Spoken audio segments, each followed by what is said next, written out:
Genio, encantado de volverte a ver en el programa.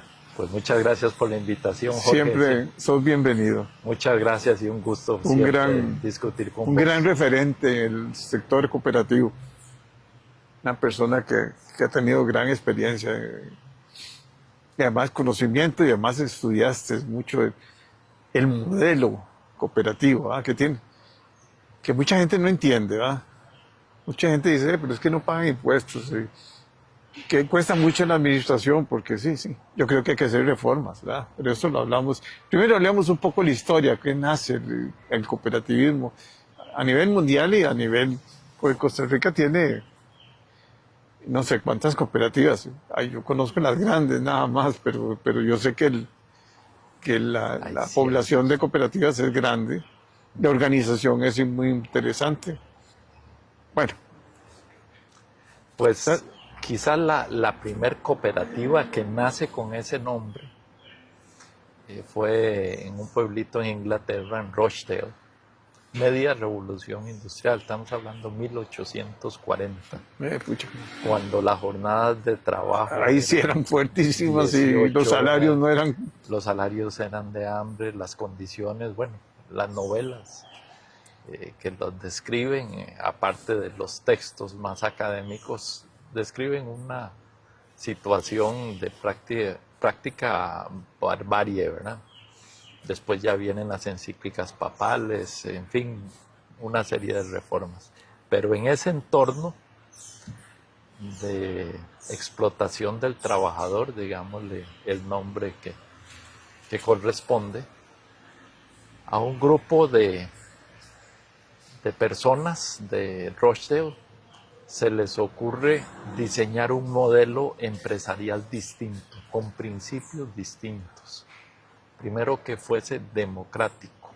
Cada miembro de la cooperativa o de la empresa cooperativa de cooperación iba a valer igual que cualquiera, todos iban a hacer su aporte, pero independientemente del aporte solo tenían derecho a un voto, libre entrada y libre salida, o sea, un modelo de gestión totalmente distinto. Esos principios de Rochdale se mantienen, después se van desarrollando, los adopta el movimiento cooperativo mundial y rigen En todo el mundo. en todo el mundo, diseñados por este grupo de hombres. En esa época el mundo Y era esos actores absolutamente... importantes, esos Sí, pero era machista. pioneros, eran Eran machistas. pioneros, era machista, las mujeres no participaban.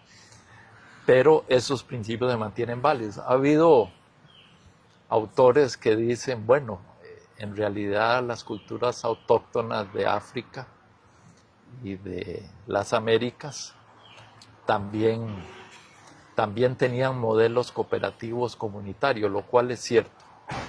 En su concepción comunitaria es correcto que tienen principios parecidos.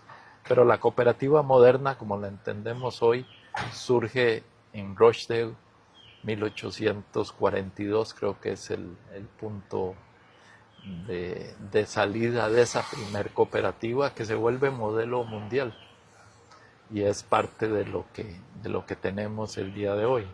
En un mundo en donde las reglas del mercado eran muy salvajes, en un capitalismo salvaje.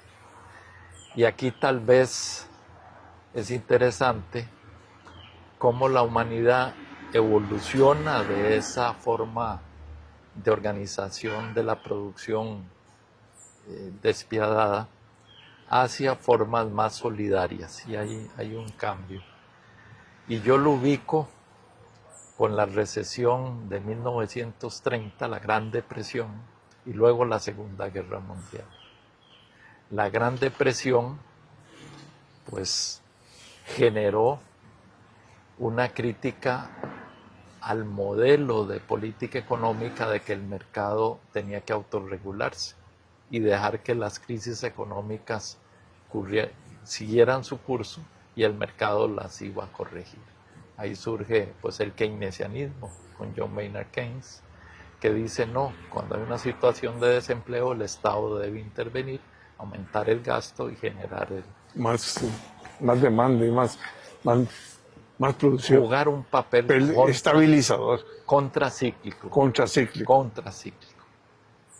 Viene la Segunda Guerra Mundial y ahí se enfrentan pues el modelo autoritario versus, por un lado, las democracias y la solución soviética por el otro.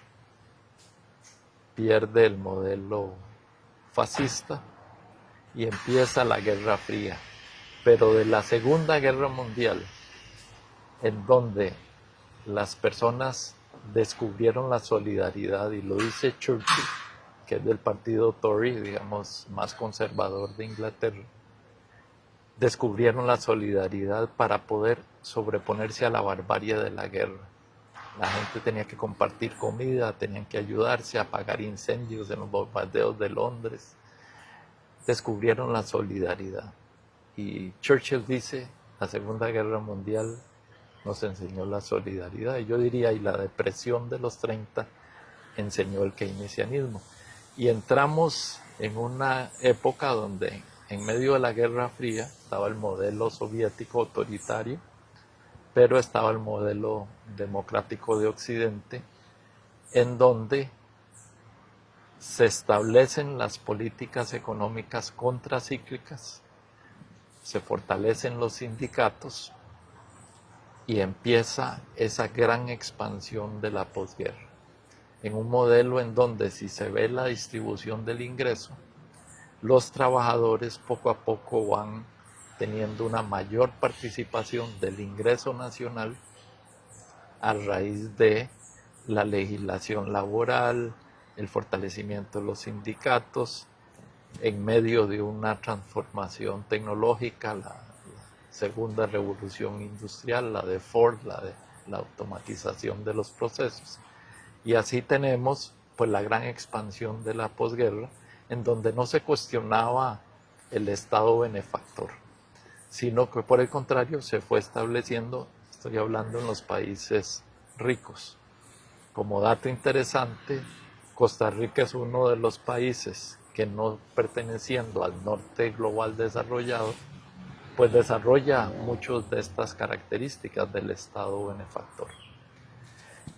Y ese modelo se mantiene prácticamente hasta los años 70, donde, bueno, no vamos a entrar en más historia económica, pero sí detallar un fenómeno que dispara un cambio, y es el triunfo de Reagan y el triunfo de Thatcher, y Pinochet con una versión armada del neoliberalismo.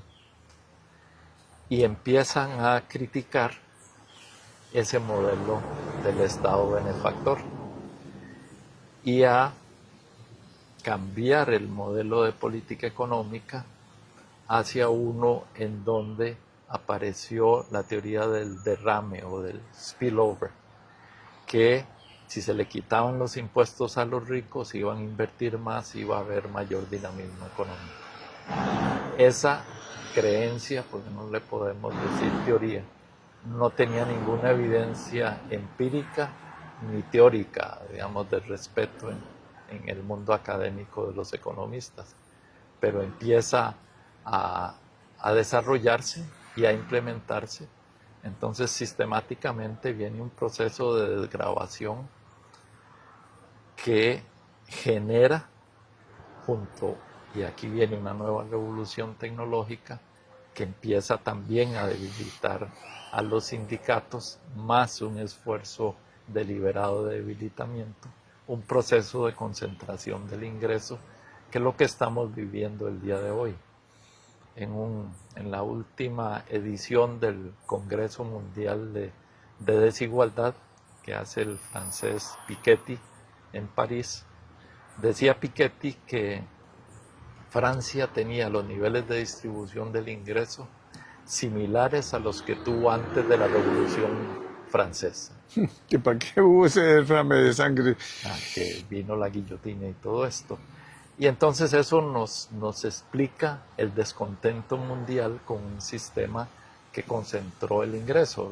Las estadísticas del 1% más rico teniendo mayor riqueza que el resto de la población son absurdas. Eso tiene que ver con el cambio tecnológico, pero también tiene que ver con políticas deliberadas que se mantuvieron desde los regímenes de Thatcher, Reagan. Ellos se van, pero dejan impregnado un modelo que prácticamente ha seguido. Bueno, ¿qué nos ha pasado en la sociedad, en esta nueva realidad?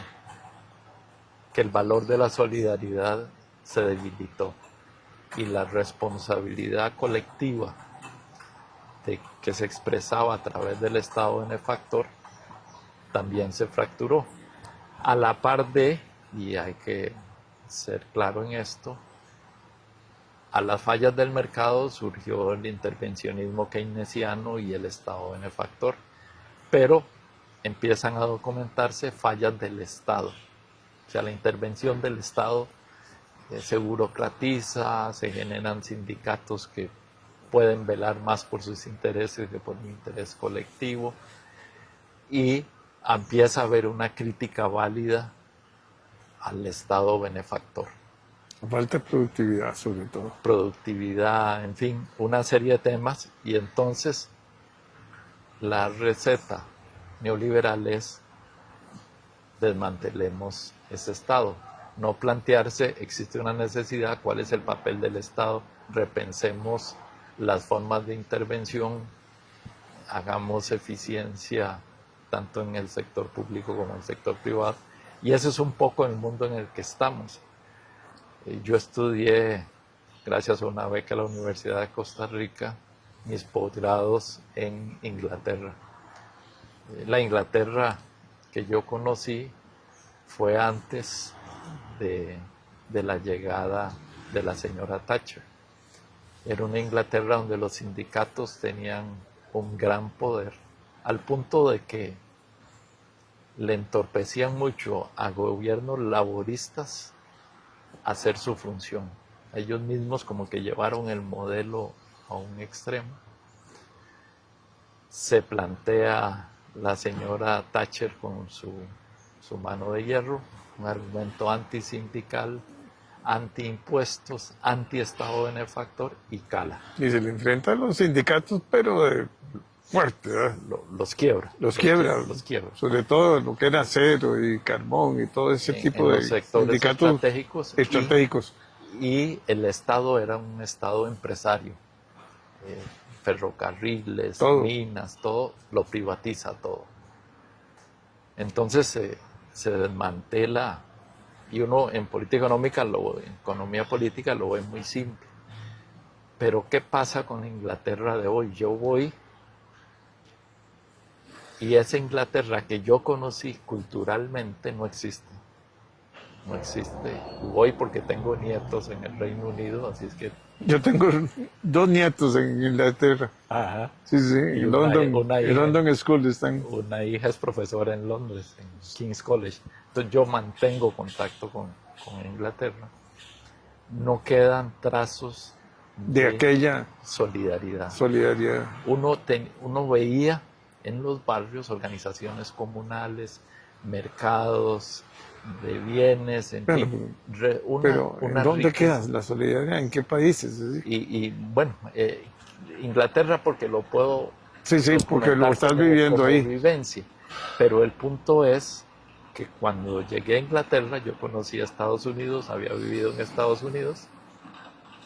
Mi sorpresa era el choque cultural entre Inglaterra y Estados Unidos. Bueno, hoy ese choque cultural ha desaparecido. Permeó el individualismo, la competencia y la solidaridad se desvaneció como valor. Entonces, eso te estoy dando un camino largo, a pesar de que he tratado de ser breve, para llegar al tema del valor de la solidaridad. Hace poco no, ya hace unos años, 2, 3 años, vino Stiglitz, el economista, premio Nobel de Economía, fue economista jefe del Banco Mundial, muy crítico de muchas cosas. Vino a Costa Rica, lo trajimos el Colegio de Ciencias Económicas y el Movimiento Cooperativo. En esa época yo estaba en el colegio. Y hubo una frase de Stiglitz que me sigue sonando. Había fallas del mercado, entonces se diseñaron formas de intervención del Estado. Tenemos fallas del Estado. ¿Y cuál es la respuesta que tenemos a eso? Regresar a las fallas del mercado. Estamos regresando a la concentración del ingreso. Ahora somos conscientes de que si no hay una regulación adecuada, las consecuencias ambientales las sufrimos todos, y lo que contamina Estados Unidos lo sufre Bangladesh porque el clima es global. Lo que contamina China lo sufren las islas del Caribe por los fenómenos climáticos, y no tenemos instrumentos de solución. Pero entonces nos sigue planteando, y vos hiciste un comentario muy agudo, el tema de la productividad del Estado y la productividad del sector privado en otra revolución industrial que estamos inmersos, que es la digital, ahora con inteligencia artificial, que está contribuyendo a la redistribución del ingreso en ausencia de políticas redistributivas del Estado o debilitamiento de esas políticas.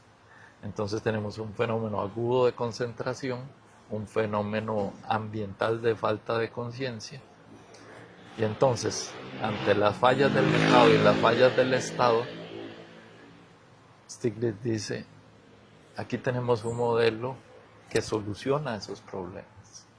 ¿Por qué? Porque el modelo cooperativo puede solucionar el tema de eficiencia, a pesar de que reconozco que hay un desafío de gestión, y soluciona los temas de distribución.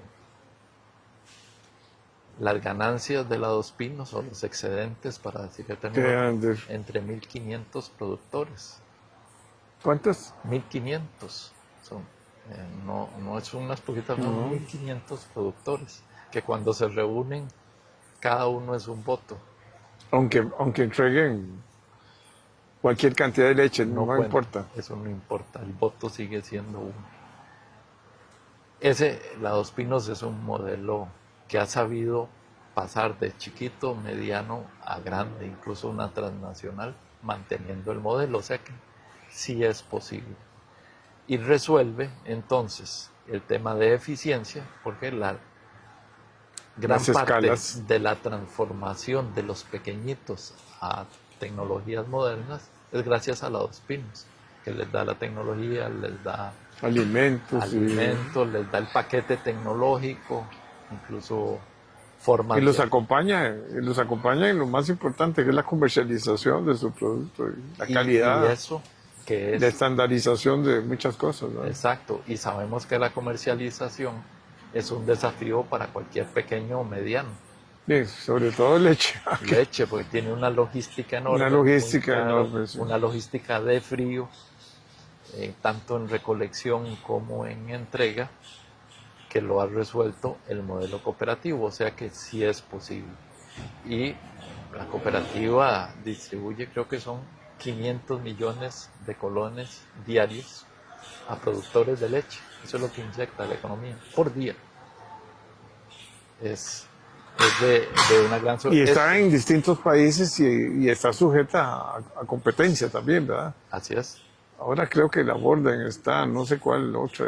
Bueno, ahora viene el desafío más grande para los lecheros, no solo para la Dos Pinos. En realidad hay otros actores con la desgravación arancelaria, que eso estaba previsto en el CAFTA, y en el TLC. En el TLC, el Tratado de Libre Comercio con Estados Unidos, Dominicana y Centroamérica, y se dieron plazos máximos para sectores sensibles, para que todo el mundo se preparara. Caso del arroz, caso de la leche, pero no ha habido una verdadera política de acompañamiento para ayudar a los sectores a prepararse antes. Entonces, bueno, ahora nos toma esto. Hubo, pues, medidas fitosanitarias que han protegido relativamente el mercado de la leche. Pero en todas partes del mundo hay esas protecciones.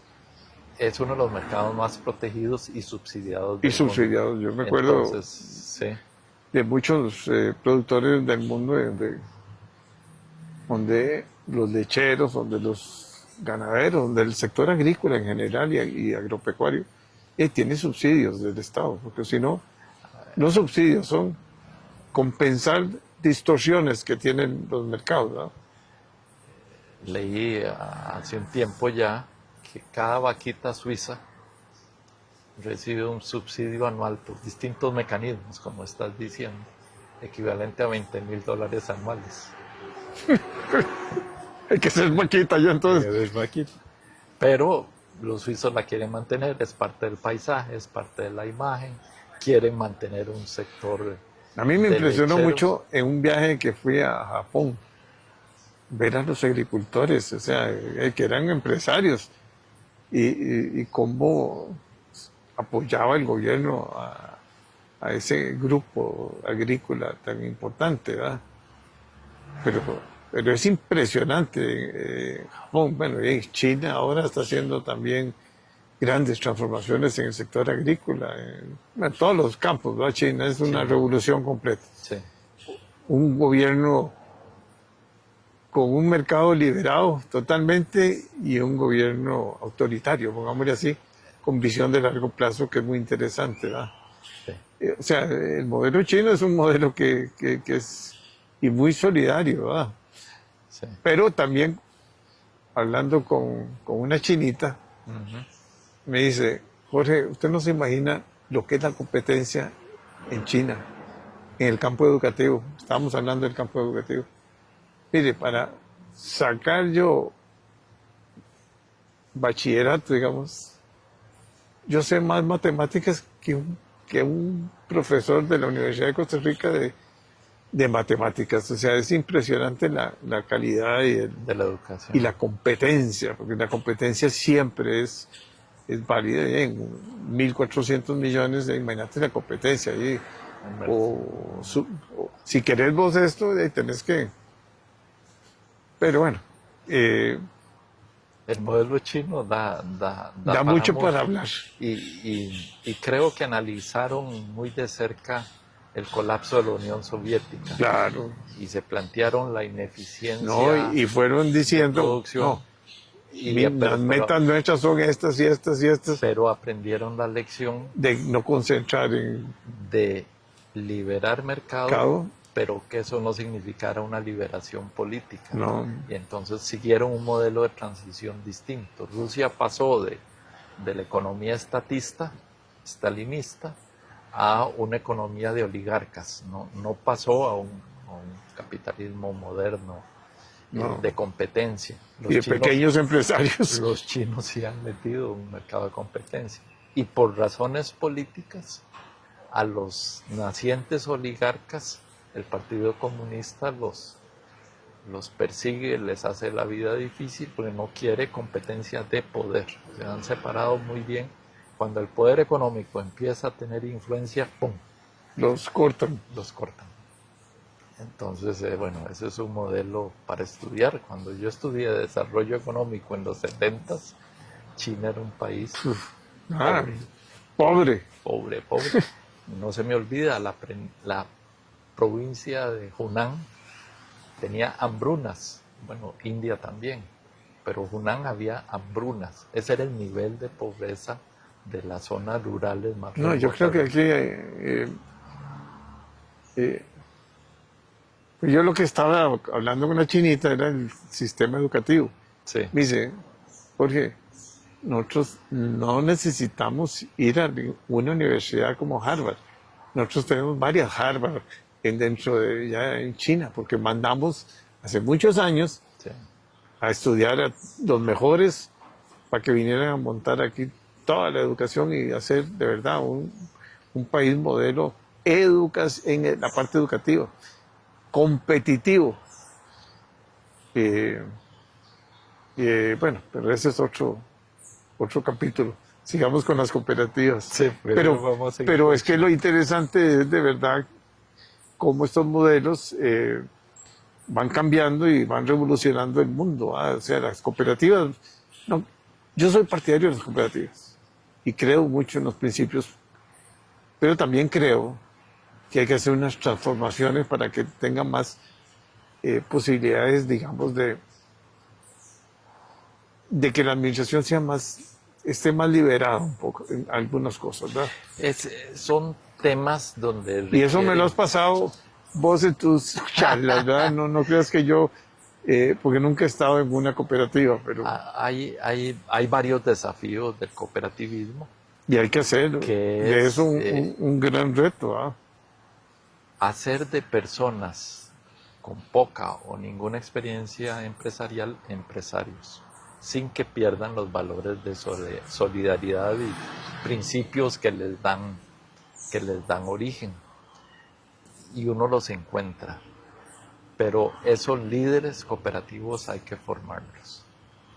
Entonces hay una etapa crítica de gestión de nuevas cooperativas donde requieren acompañamiento. Y por eso las parafiscales fueron diseñadas, que son el impuesto, no impuesto, es una carga parafiscal que deben pagar todas las cooperativas de sus excedentes que van a los organismos de apoyo como el Infocop. La teoría es que eso es para ayudar a financiar y dar asistencia técnica A los pequeños, a las pymes, a las nuevas, a las nuevas. sobre todo a las nuevas. Pero no meterse en aventuras. Bueno, ahí vienen problemas de gestión que han surgido, pues incluso condenas al respecto. Entonces, pero en El Salvador hay un Infocop, un organismo similar. El gobierno decidió que lo iba a desmantelar y le iba a dar las competencias al Ministerio de Agricultura, al Banco Central. Eso no. Esa ley pasó Y era para atrás. hace meses y el presidente no ha querido firmarla. O sea, no es tan simple. Primero seguro le dijeron, el Infocop de allá tuvo fallas, problemas de gestión, hay que desmantelarlo. No, hay una función que cumplir. El asunto es cómo hacerlo. Que cumplan. Cómo hacerla bien. Entonces decía, hay un tema de gestión de las nuevas cooperativas y un acompañamiento. El pasar de pequeñas a grandes significa una transformación. El pasar de pequeñas a más grandes significa en café vender internacionalmente, desarrollar denominación de origen, desarrollar empaquetamientos, tecnologías, todo. Si quieren pasar de vender sacos de café a granel para que lo mezclen con café de Vietnam y se vaya en un café de mezcla y se perdió la calidad del café costarricense, que pasa en muchos casos. Pero si quieren desarrollar café Brit, café de Dota, café de Dota, sí, de cooperativas que también lo han hecho. Brit es un modelo y muy empresarial bien, exitosísimo, ninguna crítica. O sea, modelos deben coexistir y competir en el mercado. Pero sabemos que es muy distinto para una empresa con fuerte capital, con tradición empresarial, que para un grupo de cooperativistas pequeños que no han tenido esas oportunidades de formación. Pero todo está en el acompañamiento. Entonces hay un desafío de acompañamiento, de formación y de ir revisando los modelos de gobernanza. En el área de ahorro y crédito, las cooperativas pues han tenido, algunos lo critican, pero a mí me parece sano que tengan que sujetarse a una normativa como la de los bancos. Eso dice que los desnaturaliza. En cierta manera sí, pero también garantiza la estabilidad. Su estabilidad Y solvencia. y no cambia. Y confianza. Y no cambia nada. No cambia la distribución de y la solidaridad se mantiene. no cambia el hecho de que son los que generan la inclusión financiera, lo que se llama técnicamente, es decir, que más gente se bancariza, empieza a hacer uso. ¿Por qué? Porque abre su tarjeta de crédito, su cuenta de ahorros y después su tarjeta de crédito, y ahí van desarrollándose. ¿Y eso por qué? Porque es una banca de personas Y más importante ahora que complementa a otros bancos públicos y privados que se especializan en comercio exterior, en créditos corporativos. Estos vienen a llenar un nicho importante. Yo soy partidario de las cooperativas, creo que hay que hacer ciertas transformaciones. Pero la idea a la que iba, perdón, antes de cerrarla, es que han establecido normas de gobernanza importantes, que las requiere todo el sector empresarial, y lo ha dicho la OSD, no es solo el sector financiero. Idoneidad, no solo en integridad, hojas de vida impecables, conocimiento de la materia y evidencias de que se han formado en las materias pertinentes. Miembros externos. Y las cooperativas ahora en sus consejos de administración, las de ahorro y crédito, deben tener miembros externos. ¿Y quiénes son esos miembros externos? Bueno, profesionales con muy buena formación, no van a buscar a alguien que no viene a aportar. Bueno, esa normativa de idoneidad, miembros externos, pues es muy sano que se adopten normativas similares en otros sectores del cooperativismo para elevar, para acompañar, pero también no solo acompañamiento con formación, con distintos instrumentos, sino también con normativa que los vaya obligando a ser eficientes. Eficientes, sí. Y competitivos, y toma decisiones. Gobierno corporativo moderno, con los adecuados pesos y contrapesos dentro de la organización. Bueno, yo creo que me debes otra, como decimos. Bueno. Porque yo sigo pensando mucho en el sector educativo. Y ahora precisamente estaba con Jorge y conversando sobre eso. O sea, ¿qué hacemos? Los colegios y escuelas necesitamos un gobierno corporativo para que haya innovación, para que haya mejoramiento, para que haya autoridad, para que no se desgaste en toda esa burocracia. Son 7, 8 niveles para llegar arriba. Pero lo tenemos que conversar. Bueno, no, y déjame cerrar con un comercial. Como sabes, estoy director general de la Universidad Cooperativa, que es Fundepos, que precisamente da formación en todos estos temas: gobierno corporativo, riesgo, cumplimiento de regulación, además de los cursos de administración que incluyen formación cooperativa. Así es que ponemos nuestro granito de arena en educación en el mundo cooperativo. Te ofrezco hacer un programa allá en la sede de ustedes. Encantado, Jorge. Próxima.